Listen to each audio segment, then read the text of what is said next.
আসসালামু আলাইকুম বন্ধুরা, স্বাগতম ইরফানস লাইভ মিক্স ইউটিউব চ্যানেলে।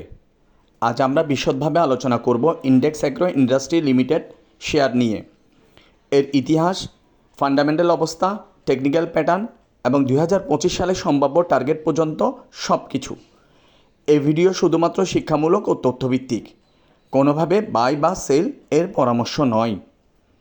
কোম্পানি পরিচিতি: ইন্ডেক্স অ্যাগ্রো ইন্ডাস্ট্রি লিমিটেড 2000 সালে যাত্রা শুরু করে দেশের পোলট্রি ও মৎস্য খাতে এক নির্ভরযোগ্য ব্র্যান্ড হিসাবে নিজেদের প্রতিষ্ঠিত করে। কোম্পানিটি উচ্চমানের পোলট্রি ফিড, মাছের খাদ্য এবং ডে ওল্ড চিক উৎপাদনে ও বিপণনে মাধ্যমে কৃষিভিত্তিক শিল্পে গুরুত্বপূর্ণ অবদান রেখে আসছে। 2 দশকের অভিজ্ঞতা ও মানসম্মত পণ্য খামারিদের আস্থা অর্জনে সহায়তা করেছে। 2021 সালে আইপিওর মাধ্যমে ঢাকা স্টক এক্সচেঞ্জ ও চিটাগাং স্টক এক্সচেঞ্জে তালিকাভুক্ত হয়। বর্তমানে এটি এ ক্যাটাগরির শেয়ার হিসাবে লেনদেন করছে। গত অর্থবছরে 25% নগদ লভ্যাংশ প্রদান করেছে, যা ধারাবাহিক লাভজনকতা ও বিনিয়োগকারীদের প্রতি ইতিবাচক মনোভাব নির্দেশ করে। বর্তমানে প্রজেক্টেড ইপিএস 4 টাকা 43 পয়সা এবং পিই অনুপাত 17 এর বেশি, আর প্রায় 58% শেয়ার পরিচালনা পর্ষদের হাতে, যা মালিকানা কাঠামোর স্থিতিশীলতা প্রমাণ করে। আসুন দেখে নিই টেকনিক্যাল অ্যানালাইসিস। এবার আসি টেকনিক্যাল দিক নিয়ে। 2021 সালের এপ্রিলে আইপিওতে শেয়ারটি ট্রেডিং শুরু হয় এবং দ্রুত দাম উঠে যায় 148 টাকা পর্যন্ত। এরপর একটি গভীর কারেকশনের পর 2022 সালে সর্বোচ্চ 155 টাকা পৌঁছে আবার বড় পতনে 54 টাকার কাছাকাছি নেমে আসে। এই মুভমেন্টের মধ্যে একটি গার্টলি বিয়ারিশ প্যাটার্ন তৈরি হয়, যা 2021 সাল থেকে শুরু হয়ে 2024 সালের 24শে অক্টোবরে শেষ হয়।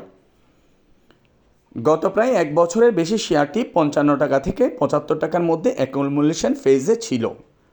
বর্তমানে শেয়ারটি 75 টাকার রেঞ্জ ভাঙার চেষ্টা করছে।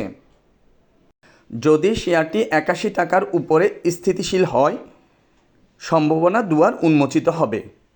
সে থেকে প্রথম টার্গেট হবে 90 থেকে 92 টাকা। দ্বিতীয় টার্গেট 103 টাকা, যা মূলত একটি সাপ্লাই জোন। এই জোন একসময় ভাঙলে শেয়ারের দাম ধাপে ধাপে 148 থেকে 155 টাকার দিকে যেতে পারে। দীর্ঘমেয়াদে 155 টাকায় ভেঙে উপরে উঠলে স্মার্ট মানি হোল্ডাররা প্রবেশে প্রাইস 180 টাকার দিকে ছুটতে পারে। ট্রেডিং চার্টে এই প্যাটার্নের এক্স, এ, বি, সি, ডি পয়েন্টগুলো নির্দিষ্ট ফিবোনাচ্চি অনুপাত মেনে চলে, যা অভিজ্ঞ ট্রেডাররা সম্ভাব্য রিভার্সাল জোন চিহ্নিত করতে ব্যবহার করে। Gartley pattern, bat, crab, butterfly, shark, cypher সব প্যাটার্নের মূল ভিত্তি হলো ফিবোনাচ্চি রেশিও। সেন্টিমেন্ট ও বাজারের প্রভাব: তবে শুধু চার্ট দেখে সিদ্ধান্ত নিলে চলবে না। দেশের রাজনৈতিক অবস্থা, অর্থনৈতিক অবস্থা, বৈশ্বিক বাজারের অস্থিরতা, যুদ্ধ বা মহামারীর মতো বড় ঘটনা সবই শেয়ারের দামে সরাসরি প্রভাব ফেলে। তাই মার্কেট সেন্টিমেন্ট এবং ইনভেস্টর সাইকোলজি বুঝে চলা জরুরি। সবশেষে পরামর্শ হলো, স্টক মার্কেটে সর্বদা মনে রাখবেন, গোড়ায় কিনুন, চূড়ায় বিক্রি করুন। নিজের অ্যাফোর্ড লেভেল ও রিস্ক টলারেন্স অনুযায়ী বিনিয়োগের সিদ্ধান্ত নিন। লাভে থাকুন, আর ক্ষতি হলে যেন পুঁজি হারিয়ে না বসেন সেদিকে লক্ষ্য রাখুন। এই ভিডিও শুধুমাত্র শিক্ষামূলক উদ্দেশ্যে তৈরি। আশা করি আজকের বিশ্লেষণ থেকে আপনারা নতুন কিছু শিখতে পেরেছেন।